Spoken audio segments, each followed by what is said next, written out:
ఇక varicose veins నుండి విముక్తి పొందండి. ఎవిస్ వాస్కులర్ సెంటర్ ఇప్పుడు మన KPHP లో గ్రాండ్ ఓపెనింగ్ ఏప్రిల్ 4వ తేదీన. నమస్తే, నేను Keshav. Welcome to Suman TV. ఆంధ్రప్రదేశ్లో పొత్తులు పొడిచి అభ్యర్థుల ప్రకటనలు పూర్తయిన తర్వాత కూడా ఇంకా సీట్ల సర్దుబాటు విషయంలో ఒక క్లారిటీ రాలేదా? కొన్ని సీట్లు కూటమిలో ఉన్నటువంటి ప్రధాన పార్టీల్ని ఇబ్బంది పెడుతున్నాయా? అలానే బీజేపీ తెలుగుదేశం మధ్య కుండ మార్పిడి జరగబోతుందా కొన్ని సీట్ల విషయంలో? దీనికి అవుననే సమాధానం వస్తుంది. ప్రధానంగా ఎంపీ సీట్లు వీలైనన్ని ఎక్కువ రాబట్టుకోవాలని, ఎక్కువ గెలవాలని ఆశించినటువంటి బీజేపీకి అనుకోని వరంలా మారబోతుంది కడప లోక్సభ సీటు.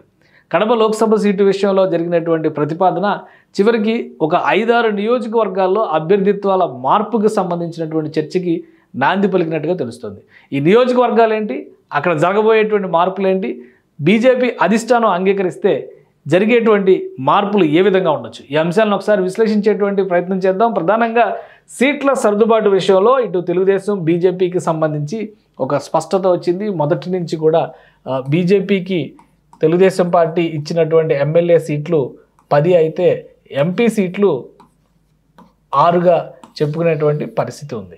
అయితే వీటికి సంబంధించి ఒక స్పష్టత వచ్చేటువంటి క్రమంలో రఘురామకృష్ణరాజు ఇష్యూ 3 పార్టీలకి కూడా కూటమిలో పెద్ద తలనొప్పిగా మారినటువంటి పరిస్థితి.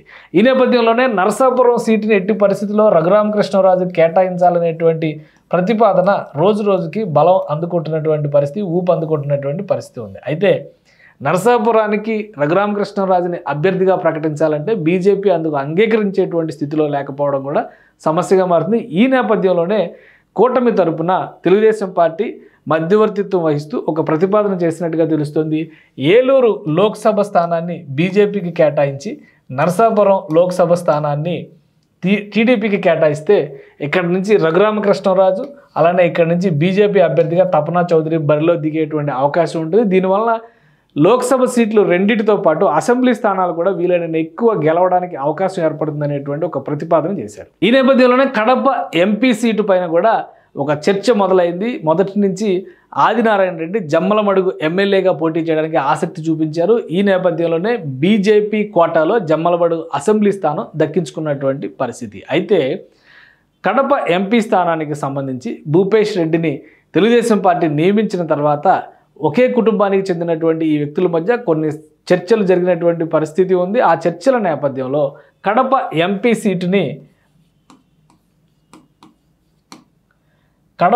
సీటుని టీడీపీ బీజేపీకి ఇచ్చేటువంటి పక్షంలో కడప లోక్సభ స్థానానికి ఆదినారాయణ రెడ్డి బరిలో దిగితే జమ్మలమడుగు అసెంబ్లీ స్థానాన్ని తెలుగుదేశం పార్టీకి ఇవ్వాలనేటువంటి ప్రతిపాదన క్లియర్గా ఆదినారాయణ రెడ్డి స్వయంగా పెట్టినట్టుగా తెలుస్తుంది. ఈ అంశాన్ని కూడా అధిష్టానం దృష్టికి, బీజేపీ అధిష్టానం దృష్టికి తీసుకెళ్ళినట్టుగా తెలుస్తుంది. అంటే ఒక ఎంపీ సీటు బీజేపీకి పెరిగేటువంటి ఛాన్సెస్ ఉన్నాయి. అంటే 7 స్థానాలకి పెరిగేటువంటి అవకాశాలు ఉన్నాయి. అలానే 10 అసెంబ్లీ సీట్లలో 1 తగ్గేటువంటి అవకాశం ఉంది. మొదటి నుంచి కూడా ఎంపీ సీట్లపైన ఎక్కువ ఫోకస్ పెట్టినటువంటి భారతీయ జనతా పార్టీ అధినాయకత్వం దీనికి అంగీకరించేటువంటి అవకాశాలు కనిపిస్తున్నాయి. కాబట్టి ఇక్కడ ఎంపీ టు ఎమ్మెల్యే సీట్ల మార్పు జరగబోతోంది, ఇక్కడేమో ఎంపీ సీట్ల మార్పు జరగబోతోంది అనేటువంటి చర్చ ఊపందుకుంది. 1-2 రోజుల్లో దీనిపైన ఒక నిర్ణయం తీసుకుంటారు. జమ్మలమడుగు అసెంబ్లీ స్థానం కనుక తెలుగుదేశం కోటాలోకి వస్తే అక్కడ అభ్యర్థిని ఎంచుకోవాల్సినటువంటి బాధ్యత తెలుగుదేశానికి ఉంటుంది. కడప ఎంపీ సీటు దక్కితే ఆదినారాయణ రెడ్డి గత ఎన్నికల్లో తెలుగుదేశం అభ్యర్థిగా కడప నుంచి పోటీ చేశారు. ఈసారి మరొకసారి ఎంపీ అభ్యర్థిగా బీజేపీ నుంచి కడప ఎంపీ అభ్యర్థిగా ఆదినారాయణ రెడ్డి బరిలో దిగేటువంటి అవకాశం ఉంది. వీటితో పాటు మరొక కొత్త చర్చ మొదలైంది.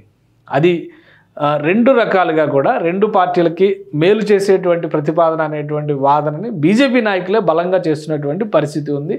ఎమ్మెల్యే సీట్ల ప్రకటన సందర్భంగా ఎవరు ఊహించినంత వ్యతిరేకత అనపర్తి అసెంబ్లీ స్థానం నుంచి ఎదురైనటువంటి వాతావరణం ఉంది. సో దీన్ని చల్లబరిచేటువంటి క్రమంలో అనపర్తిలో ఉన్నటువంటి అప్పటికే నల్లమిల్లి రామకృష్ణారెడ్డిని తెలుగుదేశం పార్టీ అభ్యర్థిగా ప్రకటించింది. ఆయన ప్రచారాన్ని కూడా జోరుగా ప్రారంభించినటువంటి పరిస్థితి ఉంది. అయితే బీజేపీ తన కోటాలో ఈ సీటు తీసుకోవడం వల్ల ఇబ్బందికరమైనటువంటి వాతావరణం ఏర్పడింది. అక్కడ తిరుగుబాటు బావుట ఎగరేసినటువంటి రామకృష్ణారెడ్డి స్వతంత్ర అభ్యర్థిగా బరిలో దిగుతారనేటువంటి చర్చ కూడా విస్తృతంగా జరుగుతుంది. ఈ నేపథ్యంలో అధిష్టానం ఆయన్ని పిలిపించి మాట్లాడేటువంటి ప్రయత్నం చేస్తుంది తెలుగుదేశం పార్టీ అధిష్టానం. అయితే ఇప్పుడు కొత్తగా చేస్తున్నటువంటి ప్రతిపాదన ప్రకారం అనపర్తి అసెంబ్లీ స్థానాన్ని టీడీపీకి కేటాయిస్తే ఈ స్థానానికి బదులుగా రాజంపేట లోక్సభ స్థానం పరిధిలోకి వచ్చేటువంటి తంబళ్లపల్లి నియోజకవర్గాన్ని బీజేపీకి కేటాయించాలనేటువంటి ప్రతిపాదన చేసినట్టుగా తెలుస్తుంది. తంబళ్లపల్లి నియోజకవర్గం రాజంపేట లోక్సభ స్థానం పరిధిలోకి వస్తుంది. అక్కడి నుంచి బీజేపీ అభ్యర్థిగా రాజంపేట లోక్సభ స్థానం నుంచి బీజేపీ అభ్యర్థిగా కిరణ్ కుమార్ రెడ్డి బరిలోకి దిగుతున్నారు. సో అక్కడ ఆ నియోజకవర్గంలో అంటే ఎంపీ స్థానం పరిధిలో ఒక అసెంబ్లీ స్థానంలో కూడా బీజేపీ అభ్యర్థిని నిలబెట్టేటువంటి వెసులుబాటు కలుగుతుంది. కాబట్టి ఓవరాల్గా లోక్సభ స్థానం పరిధిలో కూడా ఓటు ట్రాన్స్ఫర్కి అవకాశం ఉంటుంది, బలమైనటువంటి అభ్యర్థిని నిలబెడితే అనేటువంటి ఆలోచన చేసినట్టుగా తెలుస్తుంది. ఇక్కడ ఇవి రెండు కూడా ఎమ్మెల్యే సీట్లు, ఇవి రెండు ఎమ్మెల్యే సీట్లు, ఇది ఎంపీ సీట్ ఫర్ ఎమ్మెల్యే, అలానే పైన ఉన్నవి మొత్తం కూడా ఎంపీ సీట్లు. సో ఈ 6 సీట్ల పైన విస్తృతమైనటువంటి చర్చ రెండు పార్టీల్లో జరిగింది. దీనికి సంబంధించినటువంటి ప్రతిపాదనల్ని బీజేపీ అధిష్టానం ముందర పెట్టింది. అయితే దీనిపైన ఒక నిర్ణయం తీసుకోవడానికి కొంత సమయం పట్టొచ్చు అనేటువంటి సంకేతాలు ఉన్నాయి. ఆల్రెడీ షెడ్యూల్ చేసినటువంటి అంశాల ప్రకారం చూస్తే కనుక ఇప్పటికే బీజేపీలో ఒక డెడ్ లైన్ పెట్టినటువంటి పరిస్థితి ఉంది. ఏప్రిల్ 5వ తేదీ నుంచి ఎన్నికల ప్రచారానికి నగారం మోగించాలనేటువంటి సూచన అధిష్టానం చేసింది. అయితే అభ్యర్థుల ప్రకటన తర్వాత చాలా వరకు వీళ్ళందరూ కూడా ఈ అభ్యర్థులందరూ కూడా ఎన్నికల ప్రచారంలో ముందడుగు వేసేటువంటి ప్రయత్నం చేస్తున్నారు. పార్టీకి సంబంధించినంత వరకు అధికారికంగా అంటే ఎవరు కూడా ఇంకా నిర్ణయాలు అభ్యర్థుల ప్రకటన చేయనప్పటికీ కూడా 10 మంది అభ్యర్థుల్ని భారతీయ జనతా పార్టీ అనౌన్స్ చేసింది. 10 మంది అభ్యర్థులు ఇది హెచ్ఆర్ల నుంచి నడకుదుటి ఈశ్వరరావు, అలానే విశాఖ ఉత్తరం నుంచి విష్ణుకుమార్ రాజు, పంగి రాజారావు అరకు వ్యాలీ నుంచి, అనపర్తి నుంచి శివకృష్ణరాజు, కైకలూరు నుంచి కామినేని శ్రీనివాసు, విజయవాడ వెస్ట్ నుంచి సుజనా చౌదరి, జమ్మలమడుగు నుంచి ఆదినారాయణ రెడ్డి, బద్వేల్ నుంచి బొజ్జా రోషన్న, ధర్మవరం నుంచి సత్యకుమారు, అలానే ఆదోర్ నుంచి పార్థసారథి, వీళ్ళందరూ కూడా వ్యక్తిగతంగా వాళ్ళకి వాళ్ళు డోర్ టు డోర్ క్యాంపెయిన్ చేసుకుంటున్నటువంటి పరిస్థితి ఉంది. కానీ పార్టీ పరంగా బహిరంగ సభల ప్రణాళికని ఏప్రిల్ 5వ తేదీ తర్వాత నుంచి షెడ్యూల్ చేయాలనేటువంటి ప్రతిపాదనని పార్టీ ఇప్పటికే చేసినటువంటి పరిస్థితి ఉంది. ఈ నేపథ్యంలోనే ఈ క్యాండిడేట్లు అందరూ కూడా కంపల్సరీ ఎన్నికల ప్రచారానికి వచ్చేటువంటి క్రమంలో వీళ్ళకి బలమైనటువంటి ప్రత్యర్థులు ఉన్నారనేటువంటి అభిప్రాయం ఏర్పడుతుంది. ఈ బలమైనటువంటి ప్రత్యర్థులు అంటే ఆల్రెడీ సిట్టింగ్ స్థానాల్లోనే ఎక్కువ సిట్టింగ్ స్థానాల్లోనే బీజేపీ అభ్యర్థులు తలపడుతున్నటువంటి పరిస్థితి ఉంది.